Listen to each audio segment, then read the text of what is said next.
TV Cristo Vive. Un canal de bendición. Un canal para toda la familia.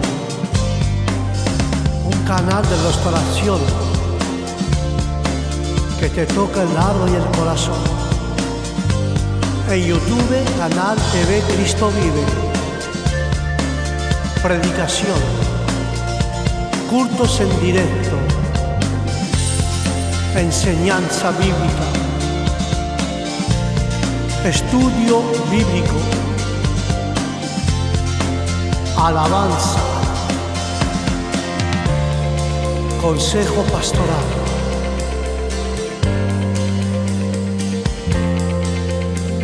Adoración, oración, lectura bíblica. Todo esto y aún más en YouTube, en canal TV Cristo Vive, con el pastor Juan.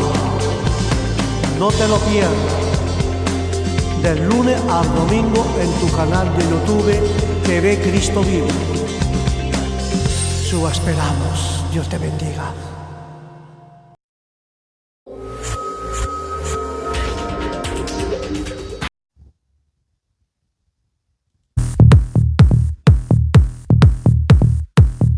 Église, Christ vit en moi. Présente.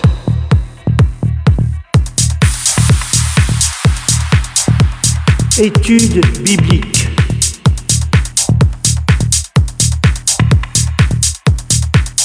Avec le pasteur Jean.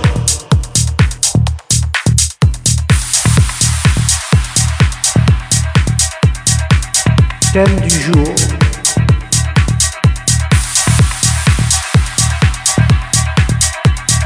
Le tabernacle.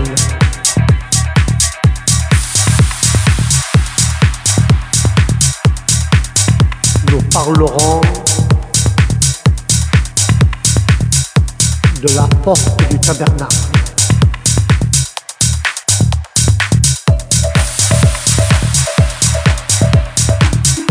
N'oublie pas,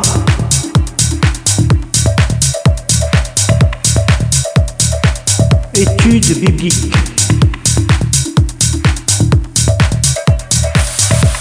Avec le pasteur Jean. Le 21 mars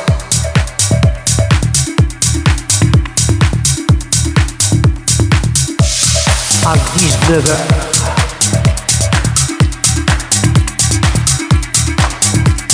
Sur ta chaîne de YouTube.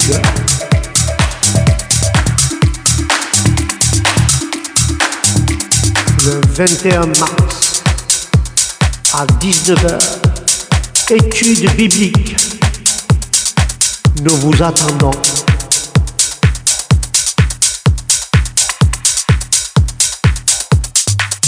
Dieu vous bénisse.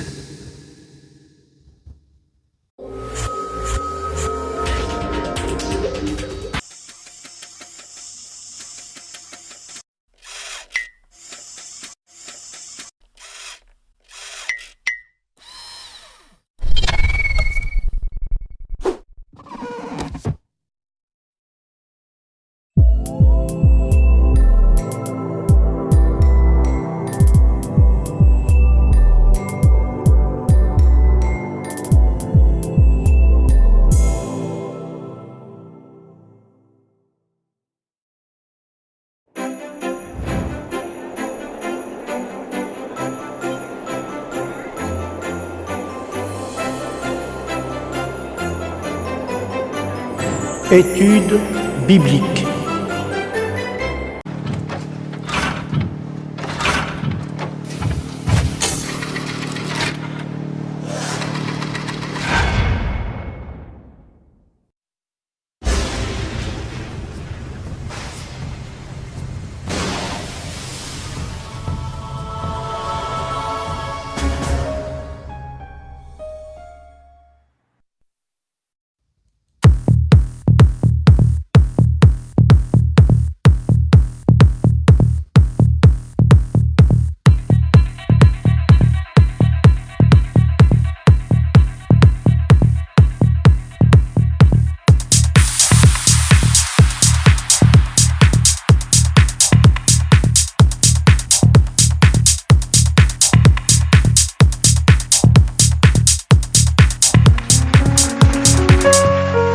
Bienvenue, frères et sœurs, à ce programme études bibliques. Et avec la grâce de Dieu, nous continuons cette étude sur le tabernacle. Mais aujourd'hui, nous allons parler de la porte du tabernacle au nom de Jésus. Et tous ceux-là qui ont une Bible, nous allons lire la parole au nom du Père, du Fils et du Saint-Esprit. Amen. Et la parole dit ainsi dans le livre d'Exode 27, verset 16. La parole de Dieu dira ainsi: pour la porte du parvis, il y aura un rideau de 20 coudées bleu, pourpre et cramoisi, et de fin lin retors en ouvrage de la broderie avec 4 colonnes et 4 bases au nom de Jésus.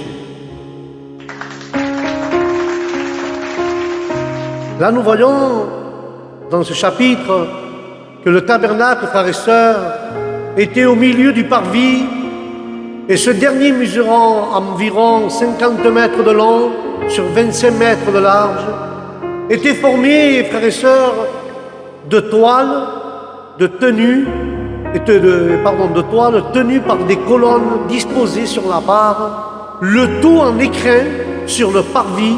Les prêtres et les Lévites offraient les sacrifices là où le peuple juif était admis.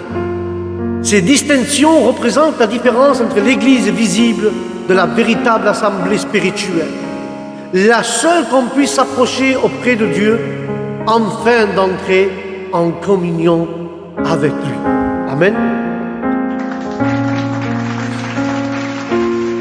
Mais comme je vous ai dit, frères et sœurs, le tabernacle mesurait entre 50 mètres de long et 25 de large. Et nous voyons, frères et sœurs, que ce tabernacle avait une communion d'entrée avec le Dieu vivant. Et quand nous voyons, frères et sœurs, la porte de ce tabernacle, quelle porte! Quelle grande, magnifique porte! À cause de nos péchés, Dieu devait dire « Tout le monde reste dehors ». Dans la nuit éternelle, tous sont perdus. Dieu pourrait dire cela. Mais alors, frères et sœurs, il intervient le miracle de la grâce. Dieu a fait une porte pour chacun. C'est l'évangile de la bonne nouvelle qui est la porte. La porte, frères et sœurs, était large de 20 coudées ou de 10 mètres de largeur. Il y avait beaucoup de portes aussi larges. Mais l'amour de Dieu, frères et sœurs, a fait une porte d'une telle largeur pour ceux qui veulent entrer, qu'ils puissent rentrer. Dieu veut dire par là, l'entrée est libre pour tous les hommes. Dieu est sauveur qui veut que tous les hommes soient sauvés. Voilà, Dieu est un Dieu sauveur et il veut sauver tous les hommes. Car le livre de Timothée, chapitre 2, versets 3 et 4, il dira ainsi la parole: c'est bon et agréable devant Dieu, notre Sauveur, qui veut que tous les hommes soient sauvés et parviennent à la connaissance de la vérité au nom de Jésus. Là, nous voyons que nous parlons de cette porte, mais on ne saurait prier, frères et sœurs, pour tous les hommes sans le faire spécialement pour ceux qui les gouvernent et duquel dépend dans une si grande mesure le bonheur ou le malheur de tous. L'ordre de l'extérieur, frères et sœurs, l'ordre extérieur maintenu par les autorités et du bienfait de Dieu, c'est le moyen et c'est le seul moyen de mener une vie paisible, tranquille, et le chrétien doit apprécier, autrement dit, ce bien, le bien de la grâce, le bien que Dieu a fait cette porte, et nous devons l'apprécier au nom de Jésus.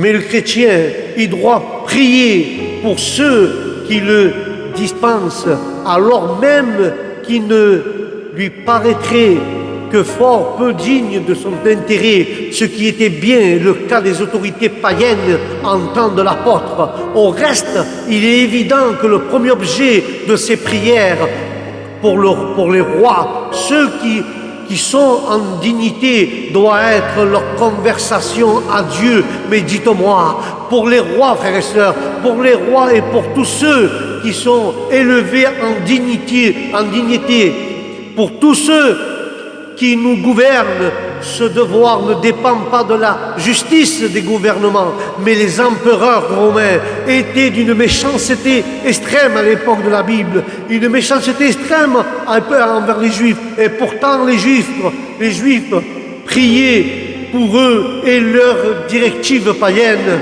Mais la parole dira qu'il faut prier pour nos ennemis, et ce que les Juifs faisaient. Ils priaient pour que Dieu donne des directives à ces personnes méchantes, c'était ces personnes qui étaient méchantes avec les Juifs.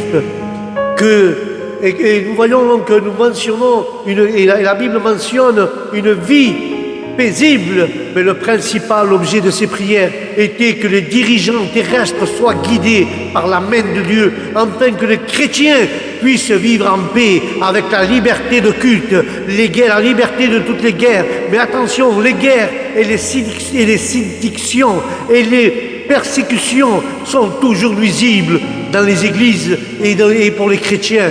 Mais laisse-moi te dire quelque chose, la prière, frères et sœurs, doit être faite par toute personne qui puise la grâce de l'évangile, ne fait pas de différents rangs ou de différentes fonctions. Non, comment les hommes et les femmes doivent se conduire à la fois dans leur vie religieuse et dans leur vie commune. Les disciples du Christ doivent être un peuple qui prie, tous sans distinction, toute nation, dans tous les rangs. Et notre devoir, frères et sœurs, c'est notre devoir comme chrétiens, et de résumer en 2 mots la piété, c'est-à-dire une juste adoration de Dieu et avec une honnêteté de cœur, c'est-à-dire une bonne conduite envers tous les hommes, et les deux doivent être allés ensemble. Nous ne sommes pas vraiment honnêtes si nous ne sommes pas pieux et ne rendons pas à Dieu ce qui est dû, et nous ne sommes pas vraiment des chrétiens.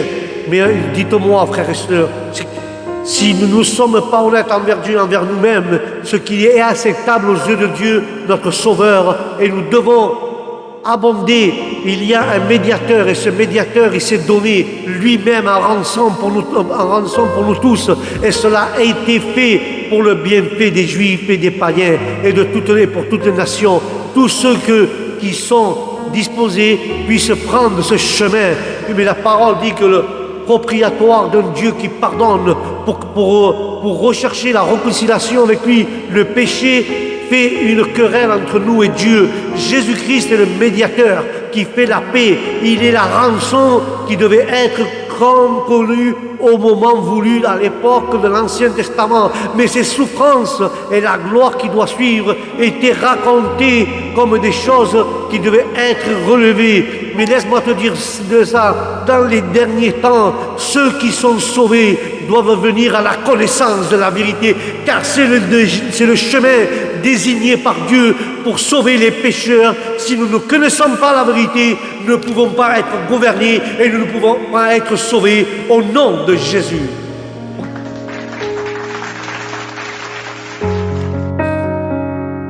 Mais l'apôtre, il leur donne quelque chose, compris dans les églises, pour tous les hommes, en particulier pour les rois, les magistrats qui étaient leurs païens, et ils fondaient cet ordre sur ce que Dieu veut, c'est le salut. Dieu veut le salut de tous les hommes, et ce qui est dans cette vue, qu'il a envoyé son Fils pour les sauver et pour leur faire annoncer son évangile. Ça, c'est un premier ordre. Et le deuxième ordre, il ordonne que les hommes prient dans un esprit de paix, de pureté, et que les femmes assistent aux assemblées des églises avec un habillement modeste, et qu'elles demeurent dans le respect et dans le silence au nom de Jésus.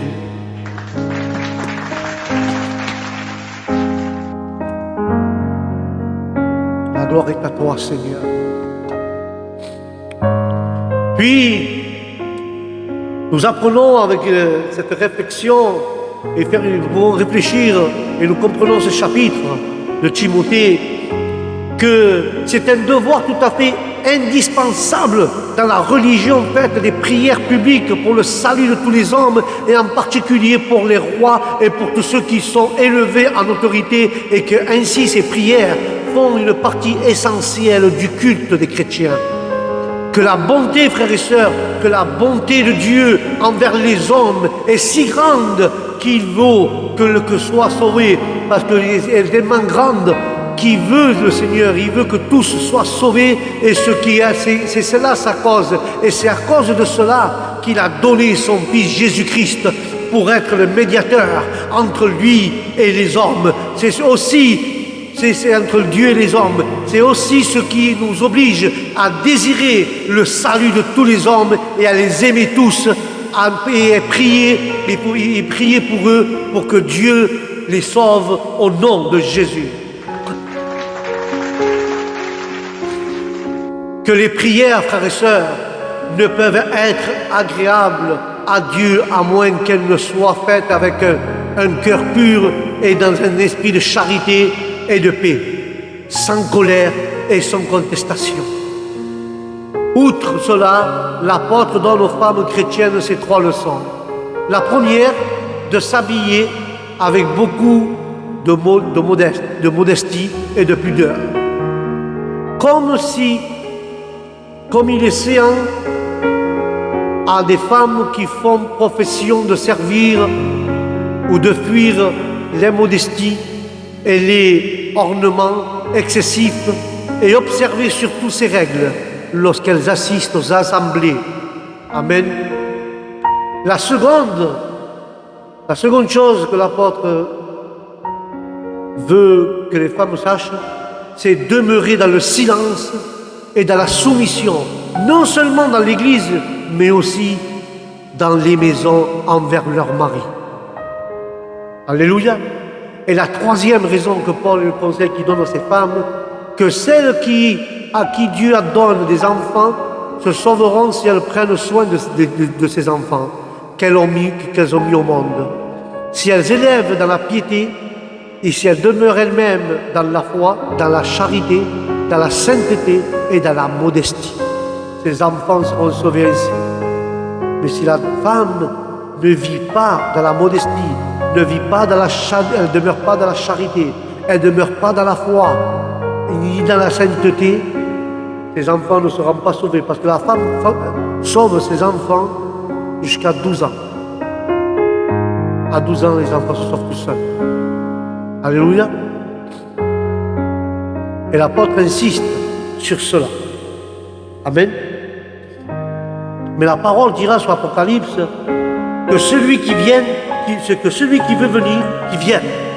Car Apocalypse 21, verset 7, il dit « Et l'esprit de l'épouse dit « Viens » et celui qui entend dise « Viens » et que celui qui a soif vienne. Et celui qui prend de l'eau de vie gratuitement, qui vienne. Le Seigneur Jésus dit et répète « Je viens bientôt ». L'Esprit de Dieu dans le cœur des fidèles et l'épouse, l'Église entière, elle appartient au Sauveur. Lui répond en soupirant après son apparition et lui dit « Viens ». Et l'apôtre Jean exhorte que quiconque entend cet appel de l'Esprit et de l'épouse à unir sa voix avec ardent et unanime supplication de l'Église. Viens Seigneur, nous t'attendons, viens Jésus. Et frères et sœurs, il faut faire monter ou non ce cri du cœur envers Dieu. Viens Seigneur, c'est la marque certaine qu'on est ou qu'on n'est pas en communion avec lui. Pour toute âme régénérée, la venue de son Sauveur est le sujet suprême de sa joie. Et tout le monde, c'est un sujet, et pour le monde, c'est un sujet de terreur.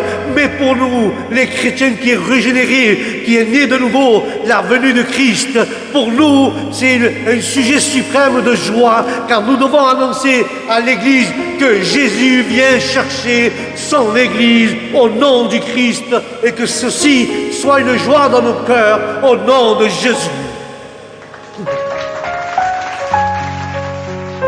Mais pour le monde, c'est un sujet de terreur. Et l'esprit et l'épouse disent, viens. Par 2 fois, il dit le Seigneur. Le Seigneur dit, je viens bientôt. Mais l'apôtre Jean dit, je répète ce que le Seigneur dit. Oui, je viens bientôt.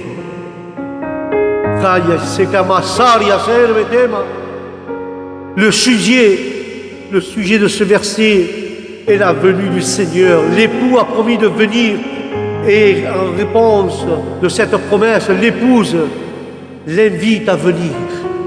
L'Église remplie du Saint-Esprit l'attend les bras ouverts, aimant son avènement. L'Église attend avec les bras ouverts que Christ vienne enlever l'Église et l'amener dans les cieux pour l'éternité, au nom de Jésus.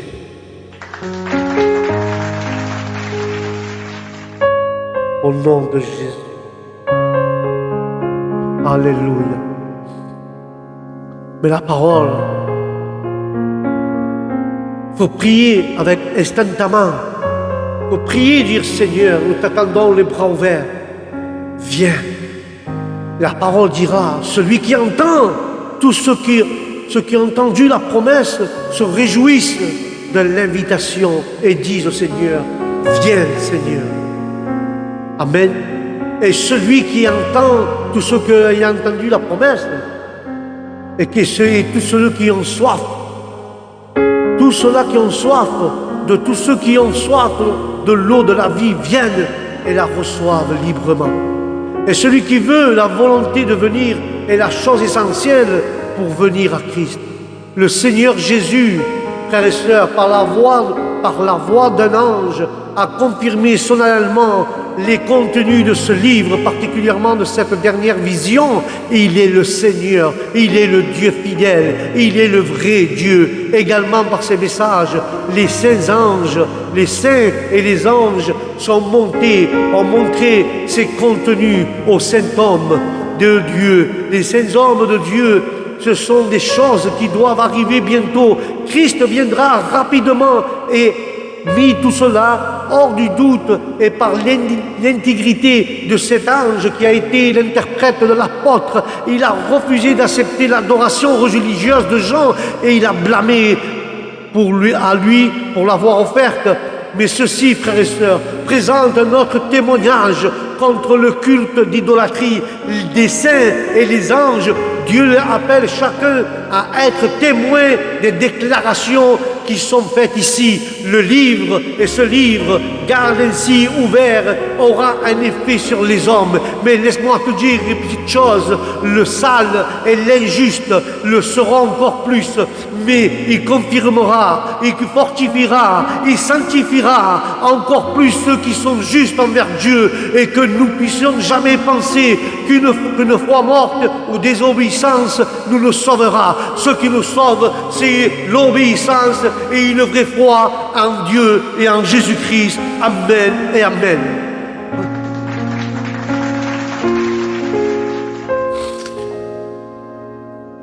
Car la première et la dernière a déclaré que seul est béni celui qui respecte ses commandements. C'est un livre qui interdit l'accès au ciel à toute personne. Quelle personne, je vous parle de la méchanceté, des injustes particulièrement, et celles qui aiment le mensonge. Il n'y a pas de place ou de conditions intermédiaires pour ces gens-là. Car Jean dit, il dit que Jésus, qui est l'esprit du prophète et de la prophétie, a donné cette lumière du matin à ces églises pour les assurer de la parfaite lumière du jour qui approche. Tout est confirmé par une invitation ouverte et générale à l'espèce humaine à venir à participer librement aux promesses et aux privilèges de l'Évangile, l'Esprit par la parole de Dieu, la parole sacrée au nom de Jésus.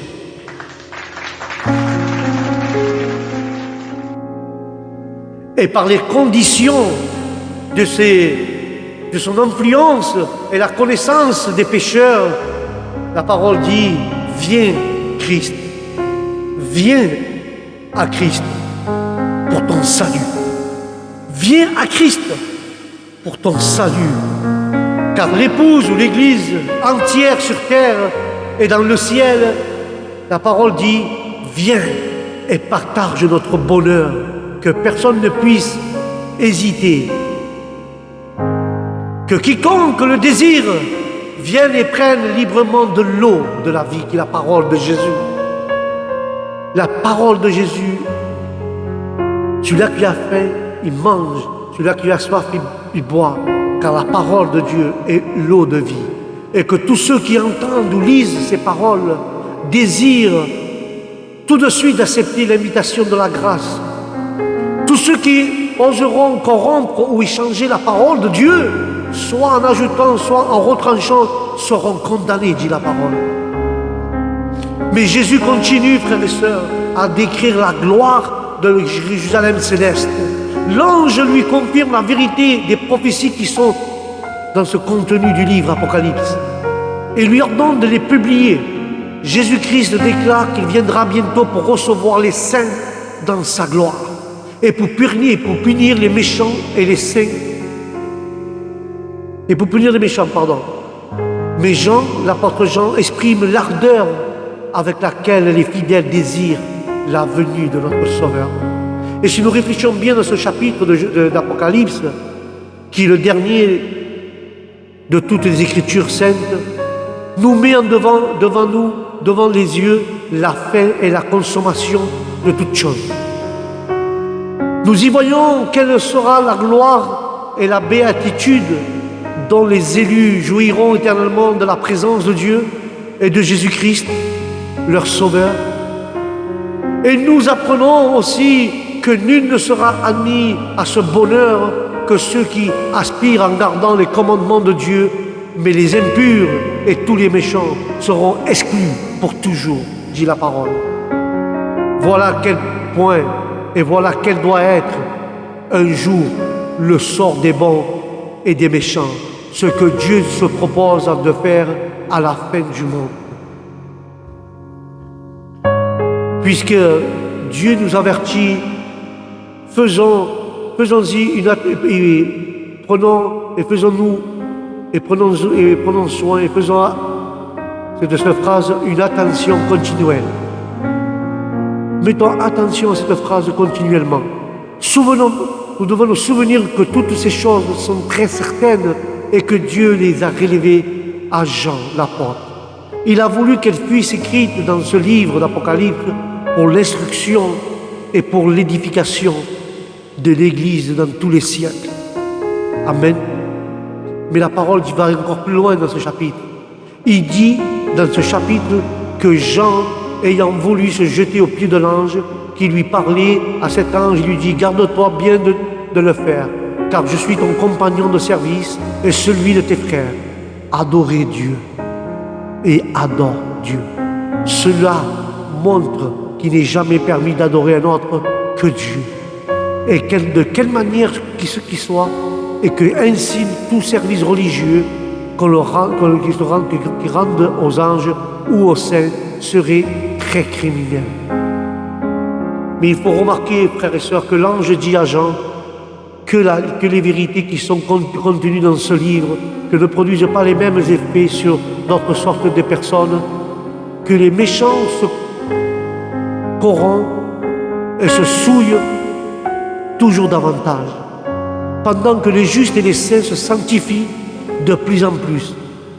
Et ce que nous doit arriver tous les jours, mais il faut se souvenir que le Seigneur nous a avertis. Amen.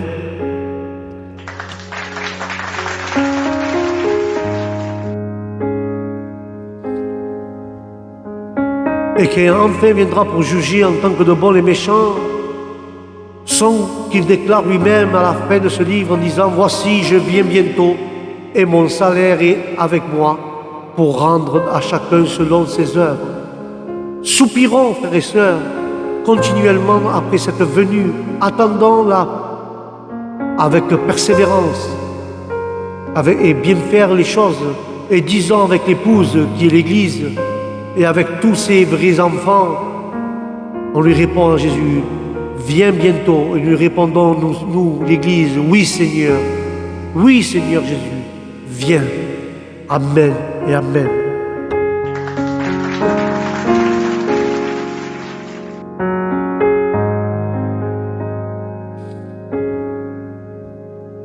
C'est ici que finit le Nouveau Testament.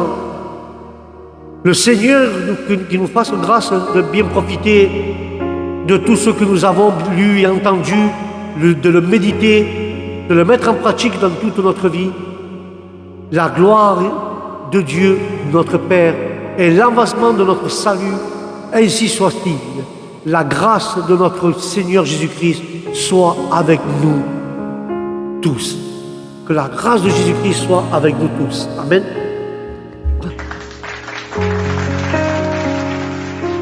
Jésus dit, mon retour est proche. L'Esprit et l'Épouse disent, viens. Que celui qui entend dise, viens. Et que l'homme assoiffé s'approche. Et l'homme désire recevoir l'eau de vie.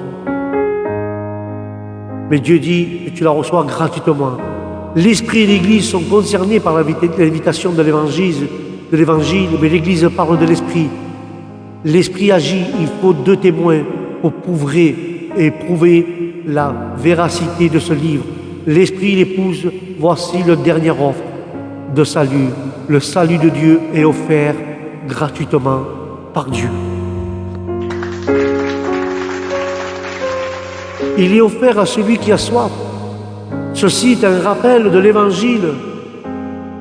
Dans un livre si rempli de jugements, cela explique clairement que Dieu désire que l'homme reçoive la vie éternelle.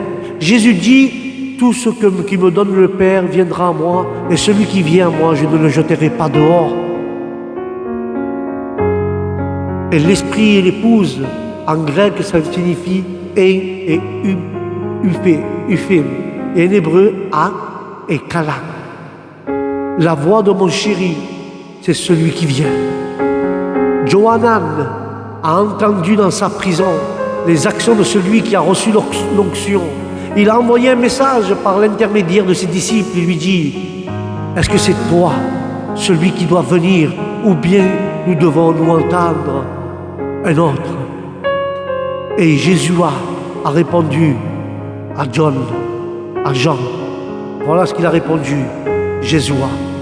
Et il leur dit, allez et annoncez à Jean ce que vous avez entendu et ce que vous avez vu au nom de Jésus.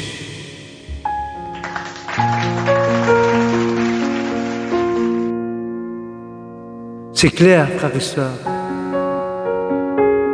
La porte du tabernacle, c'est une belle porte de 4 couleurs, blanc, brodée de bleu, de pourpre et d'écarlate.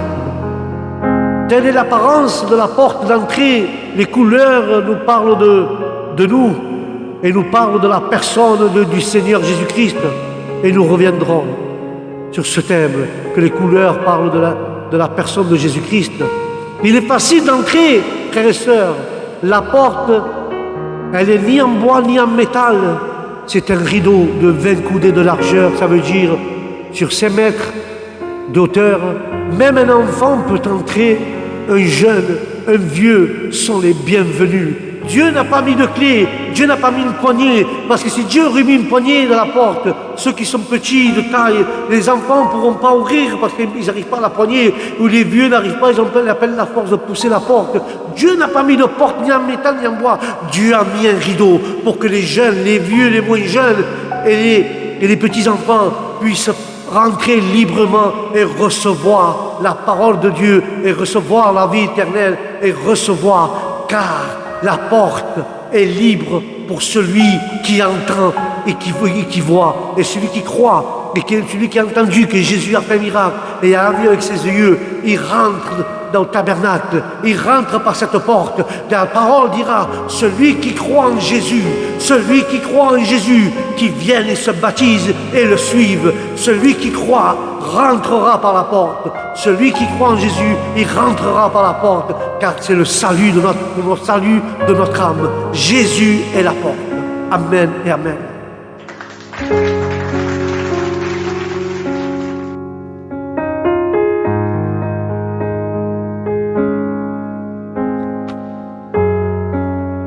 Mes frères, il n'y a qu'une porte.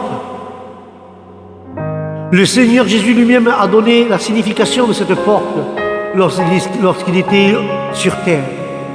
Il a dit, je suis la porte, et si quelqu'un entre par moi, il sera sauvé. Alléluia. Et dans Jean, chapitre 10 et verset 9, il dit, je suis la porte, et si quelqu'un entre par moi, il sera sauvé, et il entrera, et il sortira, et il retrouvera des pâturages. Amen. Jésus, frères et sœurs, Jésus est aussi la porte par laquelle les hommes accèdent au salut. Qui croit en lui trouvera la liberté. Il entrera et sortira. Il parle de la nourriture et la vie. Jésus vient de dire que les brebis n'ont pas écouté la voix des faux conducteurs, donc qui forment un contraste frappant avec la parole qui précède. Il peint heureusement et heureuse condition de ceux qui viennent à lui. Il est la porte. Si quelqu'un rentre par lui dans le bercail des brebis, ils obtiennent par lui la réconciliation avec le Dieu. Et ils ont l'accès à son royaume. Voici les brebis et voici les biens immenses dont il jouira celui-là qui rentre dans le royaume, qui a l'accès au royaume de Dieu. Ils ont un immense bien et ils vont se réjouir et ils seront sauvés. Ce qui signifie, point seulement comme la pensée, il trouvera de la protection et de la sécurité, mais bien plus que ça, ils seront sauvés d'un salut éternel. Alléluia. Ensuite, il entrera et sortira. L'expression hébraïque qui signifie le libre usage d'une demeure dans laquelle on rentre et dans laquelle on sort à volonté et l'on se sent chez soi. Pour parler et désigner d'une manière générale la liberté des mouvements et de l'activité que rien n'entrave. Enfin, il trouvera la pâture, terme dont le sens spirituel se comprend de soi-même, qui est abondamment expliqué dans ce verset suivant. Mais ce dernier mot aurait dû, frères et sœurs, aurait dû suffire pour faire comprendre que Jésus parle ici des brebis et non des bergers. Il rend inadmissible l'explication. Encore Jésus se présentait comme la porte pour les bergers, aussi bien que pour les brebis. Alléluia. En appliquant ce verset au berger, il prétendait qu'il sera sauvé dans le sens et il trouvera de la pâture pour le troupeau. Si quelqu'un entre par moi, il sera sauvé. Christ est à la fois la porte, le berger et le pâturage. Ce pâturage qui est le pain de vie et l'eau de vie pour notre âme et pour notre esprit. Alléluia.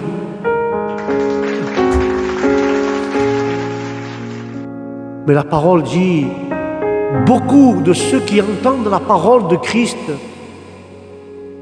ne la comprennent pas, parce qu'ils ne veulent pas. Mais nous trouverons, frères et sœurs, qu'une parole de l'Écriture explique une autre parole, que l'Esprit béni nous fait connaître Jésus, Christ qui est la porte. C'est l'Esprit qui nous fait connaître que Jésus est la porte. Et quelle plus grande sécurité pourrait-on avoir? Car l'Église de Dieu que le Seigneur a placée entre elles, l'Église, elle appartient à Dieu. Et le Seigneur appartient à l'Église et l'Église appartient au Seigneur. Et tous ces ennemis-là ne peuvent pas rentrer par la porte. Mais la porte, c'est une porte ouverte pour le passage de la communication. Et là, frère, il y a des choses très claires et directives sur la manière de venir dans le troupeau. Nous devons entrer par Jésus-Christ, car lui est la porte. Nous devons rentrer par la foi en lui, comme le grand médiateur entre Dieu et les hommes. Et aussi, nous avons des promesses précieuses pour ceux qui observent cette directive. Christ est le même. Lui-même soigne et prend soin de son Église et de chaque croyant, car lui, il est le bon berger. Il est le bon berger pour son troupeau. Il désire que l'Église et que chaque croyant entende et s'attende et l'attende à lui. Et l'Église doit demeurer à lui. Il doit demeurer dans sa parole, dans son pâturage. Ce sont ici les choses qui doivent arriver, mais en deux temps différents. La première partie du chapitre contient un discours que le Seigneur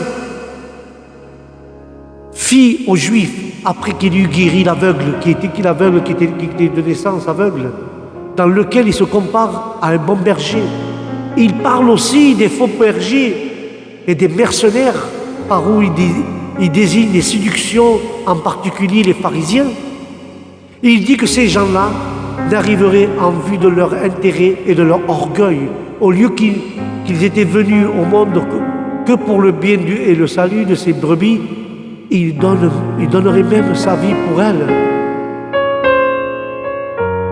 Mais quelques mois après, Jésus étant à Jérusalem, à la fête de la dédicace du temple, les Juifs lui demandèrent s'il était le Messie.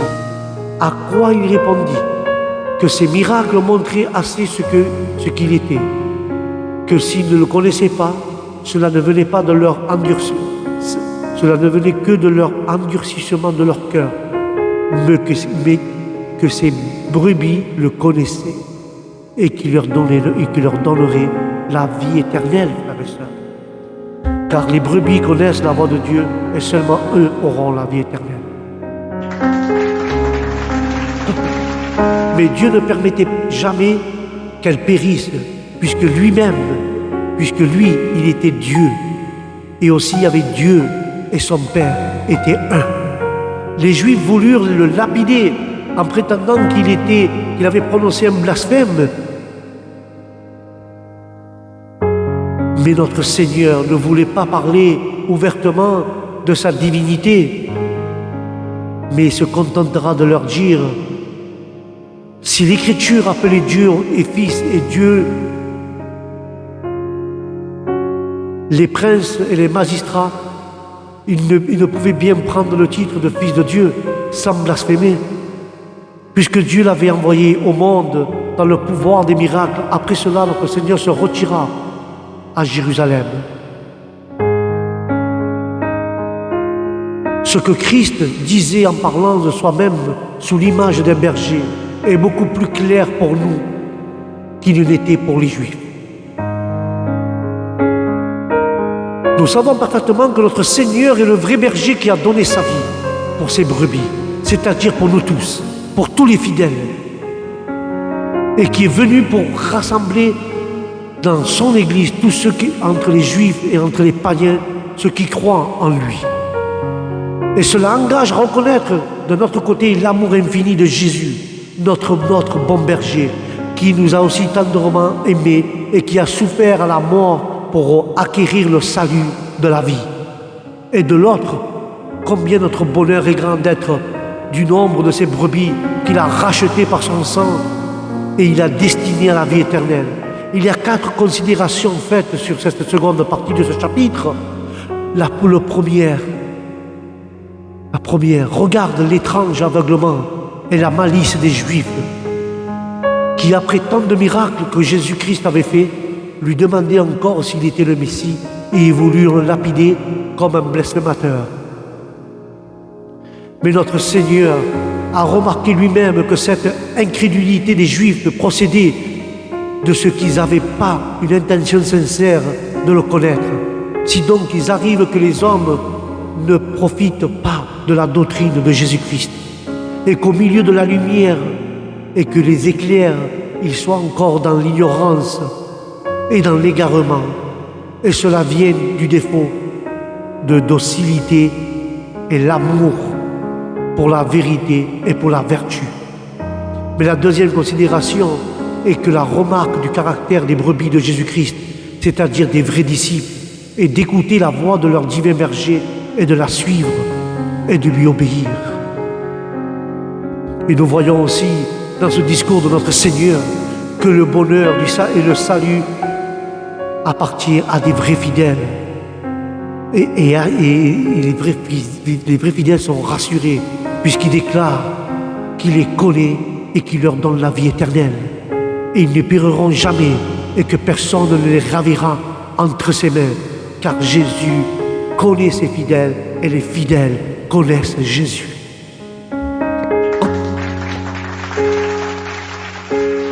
Qui sait qui n'enlèveront pas et ne périront pas de la main de Dieu? Tu sais pourquoi? Parce qu'ils écoutent la parole de Dieu. Ils connaissent la parole du berger. Ils le suivent et ils lui obéissent. Alléluia. Ces paroles, frères et sœurs, doivent rester et doivent remplir à tous les chrétiens qui aiment le Seigneur Jésus.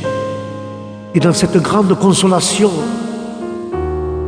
et d'une ferme attente de la gloire et de la félicité qu'il leur réserve dans son royaume. Et ce que Jésus-Christ dit sur la fin de ce chapitre, il pouvait prendre avec justice le titre de Fils de Dieu. Il doit nous convaincre pleinement de sa divinité et de l'excellence de sa charge, surtout puisque nous savons d'ailleurs qu'il est Dieu et homme tout ensemble. En quoi nous avons le plus grand motif à croire en lui et lui rendre l'obéissance que nous lui devons? C'est justement à cause de l'autorité qu'il a sur nous et de l'amour qu'il nous apporte au nom de Jésus.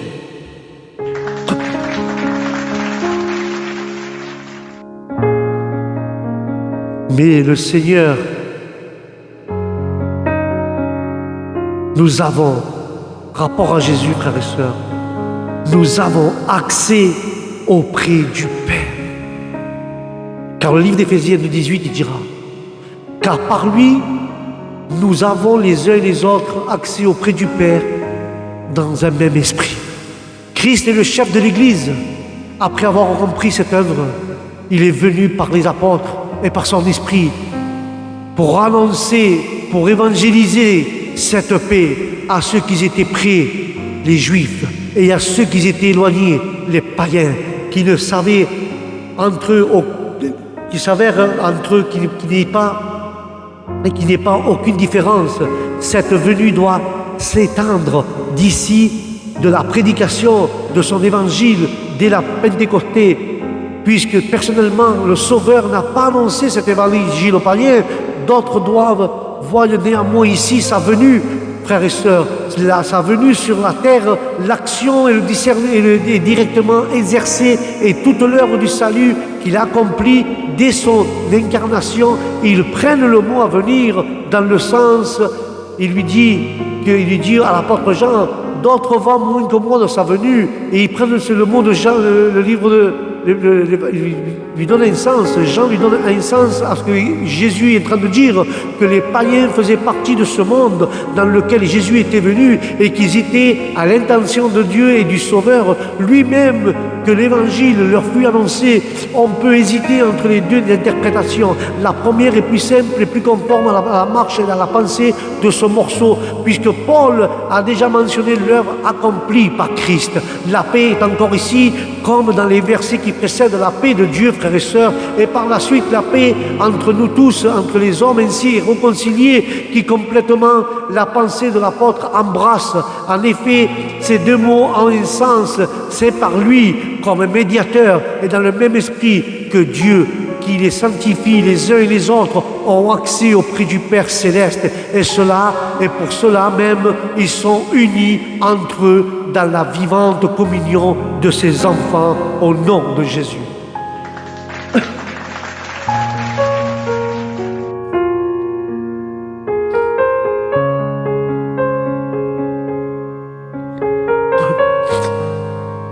remarque combien, frères et sœurs, cette expressive parole, et c'est celui d'Éphésiens 2,17, dans cette répétition de la paix, à vous qui étiez loin, et la paix à ceux qui étaient près. Le texte reçu n'a de ce mot qu'une seule fois. Nous avons les uns les autres accès auprès du Père. L'esprit d'adoption permet aux deux de dire « Abba, Père ». Quand le livre de Romains dit que les deux prient le Père et se fait tout, et se fait tous son frère. Les deux prient le même Père, et ça fait de nous que nous sommes frères en Christ. Jésus-Christ a été fait paix par son propre sacrifice. Dans tout le sens du terme, Christ a été leur paix, le centre de la substance de leur paix avec Dieu et de leur union avec les croyants juifs. Dans une église, à travers la personne, le sacrifice, la médiation de Christ, les pécheurs sont autorisés à venir auprès de Dieu comme un Père. Ils sont amenés dans sa présence par l'adoration et leur service sous l'enseignement du Saint-Esprit qui fait un avec le Père et le Fils. Christ a acheté la permission que nous puissions venir à Dieu, et l'Esprit donne un cœur pour venir et la force pour venir, et donc la grâce de servir Dieu avec un cœur agréable au nom de Jésus.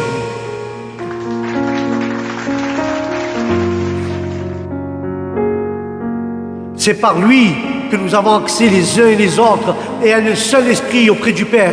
Ce verset est un verset qui présente avec la plus clarté, la plus grande clarté qui nous met dans nos pensées, cette doctrine de la Trinité, l'œuvre des trois personnes exactement marquée, le Père est le terme auquel nous devons nous aboutir, le Fils est la porte par laquelle nous devons passer pour arriver au Père, et l'Esprit, c'est celui-là qui nous conduit, c'est celui-là qui nous guide et qui doit nous faire franchir cette porte. Si nous suivons ce tableau de la condition de la nouvelle et de cette nouvelle, les Éphésiens, Paul leur montre, frères et sœurs, que nous devons premièrement aboutir auprès du Père. Mais pour aboutir au Père, nous devons passer par la porte appelée Jésus-Christ. Mais pour passer cette porte, nous devons être guidés par le Saint-Esprit qui nous fait franchir cette porte pour arriver à Jésus, et Jésus nous fait arriver au Père. Alléluia! Je sais que Dieu est vivant, je sais que Dieu est puissant, mais la porte nous fait arriver à Dieu le Père au nom de Jésus. Et la porte montre dans ce temps-là, que tous les hommes, tant juifs comme païens, étaient morts dans leurs péchés, et Dieu les avait sauvés par Jésus-Christ. Il marque surtout qu'ils étaient redevables d'un grand avantage, mais à la seule miséricorde de Dieu qui les avait tirés de cet état de condamnation et de corruption. Il les avait rendus propres à faire de bonnes œuvres. Mais après cela, frères et sœurs, il fait souvenir que les Éphésiens, qui avaient autrefois été païens, étaient exclus de l'alliance de Dieu et de la grâce que Dieu leur avait accordée, en notant la distinction qu'ils avaient entre eux et les Juifs. Mais par contre, ils se réunissent ainsi tous pour être qu'un seul peuple et ne pas composer désormais, mais ils se composent tous ensemble dans une seule maison, dans un seul temple, car les deux, les Juifs et les Éphésiens qui étaient païens, aujourd'hui ils sont tous dans une seule maison, dans un seul temple consacré à notre Seigneur Jésus-Christ. Aujourd'hui, que nous sommes gitans, que nous sommes roms, que nous sommes manouches, que nous sommes chinois, que nous sommes français, que nous sommes n'importe quelle race, noir, blanc, jaune, n'importe quelle race, n'importe quelle couleur.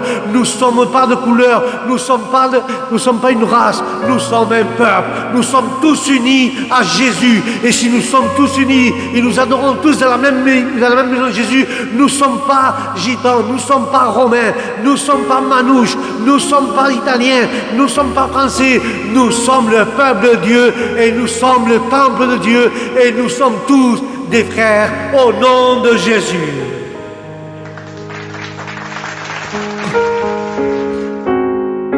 Nous devons nous considérer que nous sommes tous des frères, sans exception. Avant, nous étions dans la corruption et dans la condamnation, morts par nos fautes et dans notre péché. Mais Dieu nous a retiré tout cela. Dieu nous a retirés d'un état funeste et nous a élevés à l'espérance de la vie éternelle. Par la grande miséricorde de Dieu et par la mort et la résurrection de notre Seigneur Jésus-Christ. Il s'ensuit de là que si nous sommes sauvés, c'est par la pure grâce de Dieu. Ça ne vient pas de nous-mêmes, selon nous sommes sauvés par la grâce de Dieu.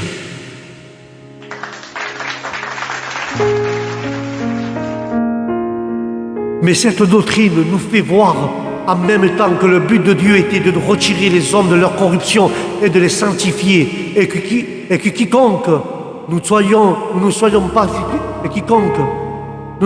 sauvés par... Nous ne sommes pas sauvés par nos œuvres. Dieu nous a pourtant créés et destinés pour les bonnes œuvres.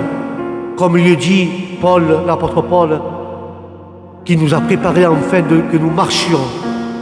Et on voit dans ce chapitre la distinction qu'il y avait autrefois entre les Juifs et les païens a été abolie. Car Jésus-Christ ayant fait annoncer le salut aux païens qui étaient éloignés de son alliance, mais aussi aux Juifs. Alléluia. Mais cette doctrine doit procurer en nous, qui descendons des païens, un vif sentiment de la bonté de Dieu et de nous faire souvenir, frères et sœurs, que nous étions autrefois des païens, nous n'avions pas d'espérance, nous étions sans Dieu dans ce monde et nous avons été, grâce à Dieu, rapprochés par Jésus-Christ en sorte qu'aujourd'hui, nous ne sommes plus des étrangers, mais nous sommes des citoyens, des saints et les domestiques. Et nous sommes aussi des domestiques de Dieu. Alléluia. Une si grande faveur nous engage à beaucoup de reconnaissance et d'une vie qui soit digne de la gloire de notre condition et de l'heureux. Nous devons être heureux de l'état où Dieu nous a voulu nous mettre. Nous devons être heureux où Dieu nous a mis. Alléluia.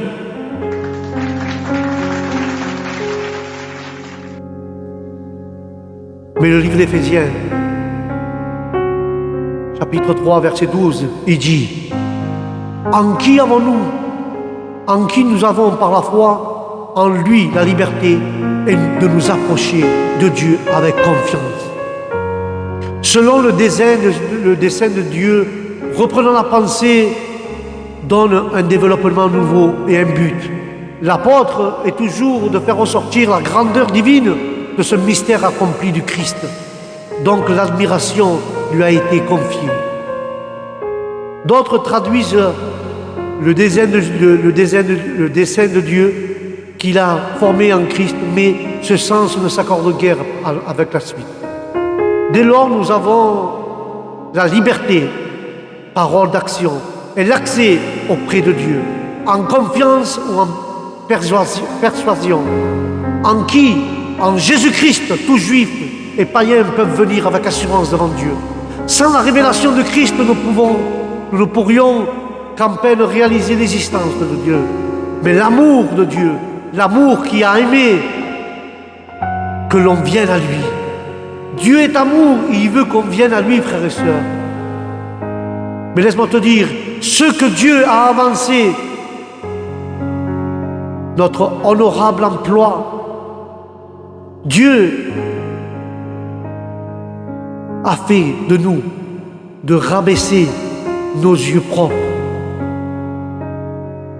Là où Dieu donne la grâce, nous devons rabaisser nos yeux, donner la grâce à Dieu et le remercier pour ce qu'il a fait et être humble envers Dieu, car lui, il donne toute grâce nécessaire à celui qui a besoin. Avec quelle force l'apôtre Paul parle de Jésus-Christ, avec quelle richesse insondable. Christ, pourtant beaucoup ne se sont pas enrichis avec ces richesses. Cependant, combien est grande la faveur de Dieu. Que la parole de Dieu soit prêchée parmi nous et qu'elle soit offerte à ceux qui ne connaissent pas Jésus. Si nous n'en sommes pas enrichis, c'est de notre faute propre. La première création, lorsque Dieu a fait toutes choses à partir de rien, et la nouvelle création par laquelle les pécheurs sont faits de nouvelles créatures, par la grâce qui convertit, sont de Dieu et c'était fait par Jésus-Christ. Mais ces richesses, frères et sœurs, sont comme insondables et aussi certaines, frères et sœurs, que jamais, et cependant pendant que les anges adorent la sagesse de Dieu dans la rédemption de son Église, l'ignorance des hommes propres, justes et charnels considère tout cela comme étant de la bêtise, que Dieu les réprimande. En qui nous avons hardisse et accès en confiance par la foi, en Jésus.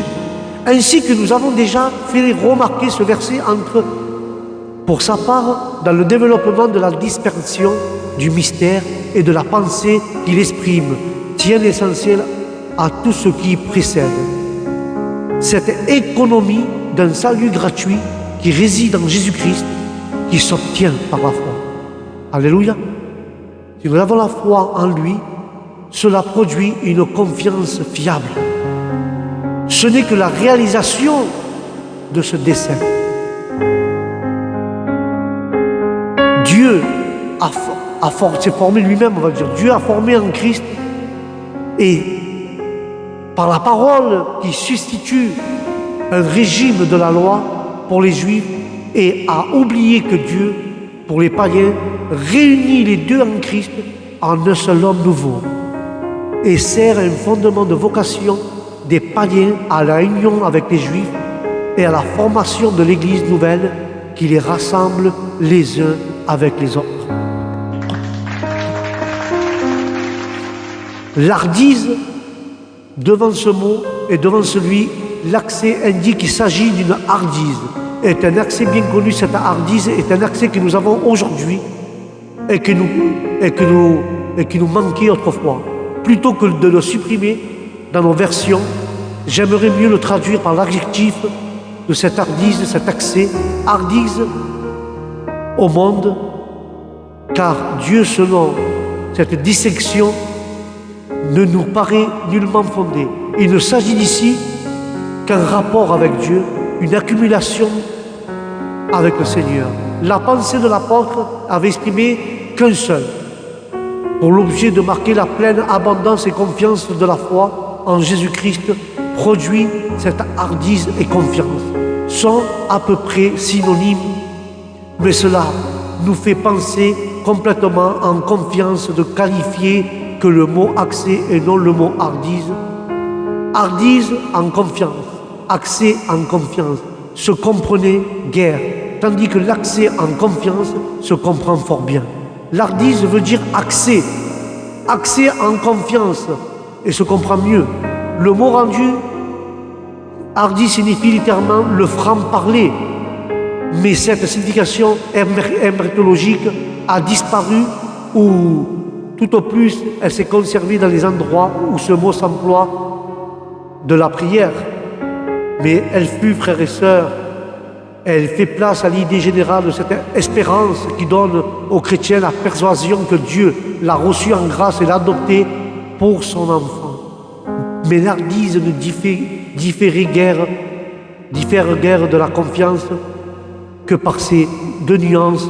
D'abord que l'hardise suppose que nous sommes en présence d'un autre et cet autre a droit de nous juger, tandis que la confiance est une acceptation à la bouche et marque une assurance visible dans l'être extérieur, tandis que la seconde, dont le siège est prenant dans le cœur, marque une assurance intérieure et invisible. Amen. Au lieu que de l'hardise, nous allons dire la joie. Chacun de ces termes désigne une face de la pensée. L'apôtre change ce mot hardise, qui paraît en faire ressortir mieux que les autres, qui était l'idée essentielle, mais l'accès à la confiance avec l'assurance et la liberté dans laquelle un fils s'approche du Père, mais la foi en lui, mais la foi en Jésus. Pour la foi en Jésus, nous pensons que la foi est efficace. Également, la foi est efficace de Dieu. Mais la foi produit dans le cœur. La foi se produit dans le cœur par l'efficace de Dieu. Paul enseigne, frères et sœurs, dans ce chapitre, que les païens étaient devenus chrétiens et ne composaient plus d'un même peuple avec les Juifs convertis. Mais dit aux Éphésiens qu'il était prisonnier à Rome pour avoir annoncé cette doctrine. Les Juifs l'avaient accusé et livré aux païens à cette occasion. Mais il remarque que la vocation des païens avait été, dans les siècles précédents, un mystère caché et inconnu aux hommes, mais que Dieu lui avait annoncé par les prophètes, l'avait révélé, l'apôtre avait été révélé aux apôtres par le Saint-Esprit, et il exhorte les Éphésiens à ne point perdre courage à cause des afflictions qu'ils enduraient et leur étaient si glorieuses et si utiles. Ensuite, il prie Dieu et les affermit dans sa vocation et les fortifie par la foi, dans la charité, dans toutes sortes de dons spirituels, et il leur fait faire la grâce de connaître de plus en plus la grandeur et la merveille de la charité de notre Seigneur Jésus-Christ.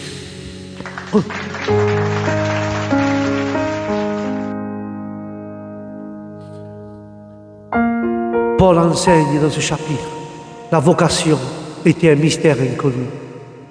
Et il en a venu de Jésus-Christ, de ce que le mystère était révélé par le Saint-Esprit aux apôtres.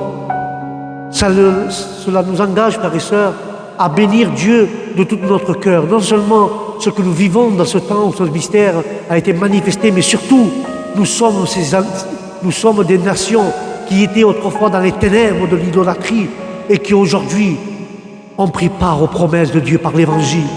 Tellement que nous avons été et nous avons un libre accès à Dieu par son Fils Jésus-Christ. Quelle grande miséricorde que Dieu a exercée envers nous. Amen. Nous devons méditer perpétuellement et que nous devons appliquer à bien de connaître le prix de l'étendue de l'amour de notre Seigneur Jésus-Christ, afin d'être de plus en plus animés par là et l'aimer et aspirer à sa gloire au nom de Jésus. Qui nous prépare cet effet, qui doit produire sur nous la doctrine que l'apôtre établit dans ce chapitre. Et c'est là, dans cette vue, que nous devons prier, car le Seigneur dit à Paul que selon la richesse de sa gloire, il nous accorde d'être fortifiés par son esprit dans l'homme intérieur, en sorte que Jésus-Christ habite dans nos cœurs par la foi, et en étant enracinés, fondés dans la charité, que nous puissions comprendre avec tout cela que nous sommes les saints hommes et quelle est la grandeur, et nous pouvons voir quelle est la grandeur de l'amour que Dieu a pour nous, et nous devons témoigner en Jésus-Christ d'être remplis de toute abondance de la grâce de Dieu au nom de Jésus.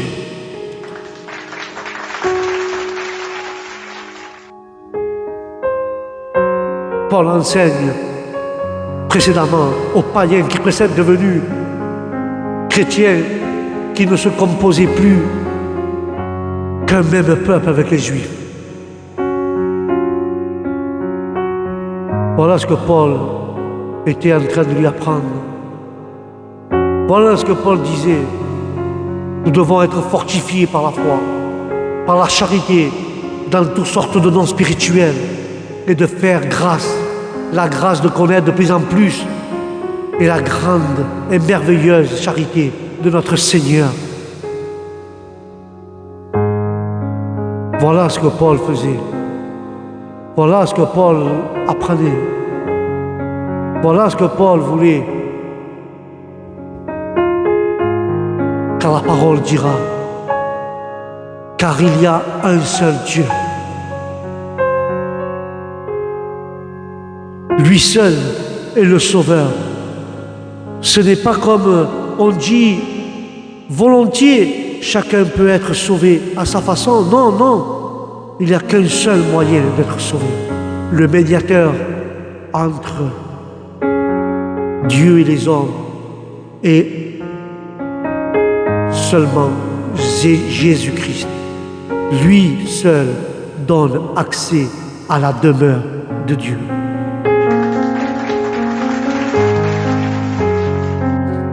Car Paul dira, il n'y a qu'un seul Dieu et aussi un seul médiateur entre Dieu et les hommes, Jésus-Christ. Dieu unique, Dieu il est seul, il est tout unique. Il est également dans cette pensée, nous pouvons et on doit se motiver et indiquer que Dieu est le médiateur pour tous. L'apôtre enseigne, frères et sœurs, que c'est Dieu, que c'est Jésus qui établit. C'est Jésus qui a été établi pour être notre Sauveur et pour réconcilier Dieu envers les hommes, ou les hommes envers Dieu. C'est Jésus le médiateur qui était sur terre. Et aujourd'hui, il est dans le ciel, mais il continue à être notre médiateur. Nous ne devons pas renier que Jésus est notre médiateur. Et par son œuvre qu'il a fait sur la terre, il nous a donné le salut, frères et sœurs. Et l'apôtre parle particulièrement à l'humanité. Car Jésus-Christ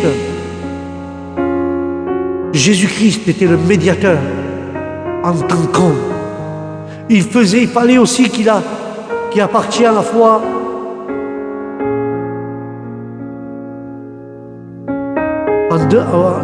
Jésus faisait partie il était à la fois sur terre et aussi au ciel. Mais il était le médiateur des hommes. C'est Jésus, la personne de Jésus, qui a réconcilié les hommes auprès du Père.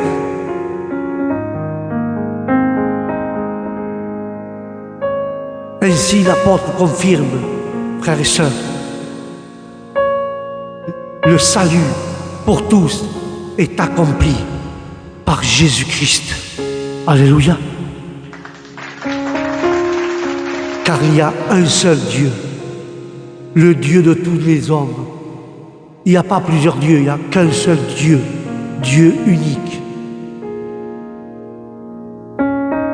Il y a un seul Dieu, un seul médiateur pour tous les hommes, un seul évangile, un évangile universel, une seule parole qui est Jésus-Christ, une seule porte qui est Jésus-Christ, car Jésus-Christ, ayant pris sur lui toute l'humanité, pour être le sauveur de toute l'humanité, au nom de Jésus. Amen et Amen.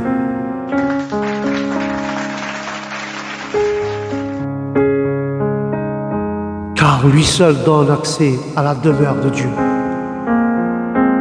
Mais la Bible, frères et sœurs, nous dit aussi qu'une fois la porte sera fermée, la porte du salut a été fermée de l'arche, et ceux qui n'étaient pas rentrés périssent dans les eaux.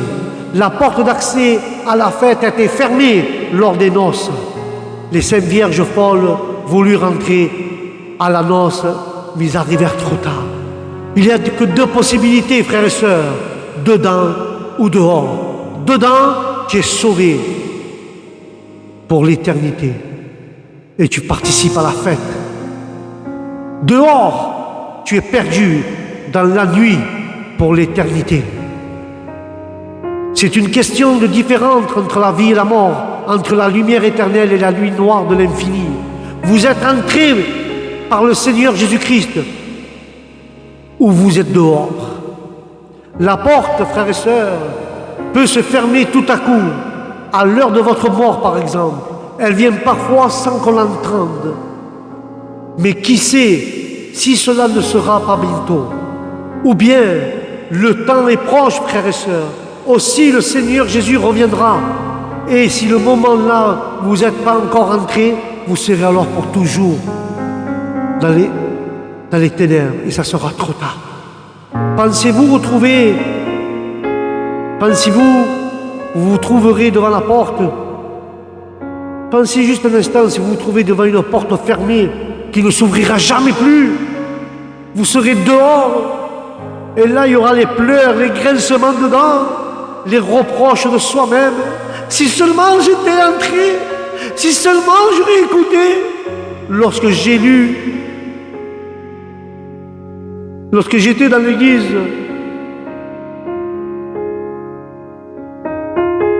alors je te souhaite aujourd'hui que tu rentres et que tu sois le bienvenu au nom de Jésus-Christ. Et je te pose une question, de quel côté tu veux être? Dedans ou dehors? Si tu es dedans, tu es sauvé, tu participeras à la fête pour l'éternité. Mais si tu restes dehors, tu es perdu pour l'éternité. Quel de ces deux mots tu vas choisir? Dedans ou dehors? Tu as le courage de répondre honnêtement devant Dieu. Ce soir, tu es devant la porte, appelé Jésus. Et Jésus te dit, tu veux rentrer ou tu veux rester dehors? Quelle réponse tu vas lui donner dans ton cœur? La porte est encore ouverte, frères et sœurs. Christ est encore là, les bras ouverts. Il te dit, viens à moi. Viens avec tes péchés. Viens à moi. Viens comme tu es. Jésus t'appelle. Jésus te dit, il y a encore le temps. Il y a du temps. Mais le temps est court, la porte est encore ouverte, elle n'est pas fermée. Et Dieu t'invite à rentrer aujourd'hui. Dieu t'invite aujourd'hui à rentrer. Et Christ te tend les bras ouverts et te dit, viens à moi malgré tes péchés. Viens à moi malgré tes défauts. Car je t'aime d'un amour sincère et d'un amour éternel. Car Jésus t'aime, il vient comme tu es. Jésus te dit, viens à moi, car je suis la porte. Et cette porte te donnera accès à Dieu le Père pour toute l'éternité. Au nom de Jésus, Amen et Amen. Voilà, frères et sœurs, l'étude que Dieu a mis dans mon cœur, toujours sur le tabernacle, mais nous allons parler de la porte. Et j'espère que ça va vous éclairer, ceux qui n'ont pas encore entré par la porte. Je te souhaite que aujourd'hui, tu puisses rentrer par la porte de Jésus-Christ. Que tu puisses avoir accès au Père pour l'éternité. Alléluia. Rentre par la porte. Ne reste pas dehors. Tu seras perdu. Rentre dedans. Et tu auras la vie éternelle au nom de Jésus. C'est par Jésus qui est la porte que nous avons la vie. Alléluia. Voilà, frères et sœurs, sur ce, notre programme arrive à son terme. Et je vous dis, frères et sœurs, au prochain programme, que Dieu vous bénisse, que la paix de Dieu soit dans votre cœur. Shalom.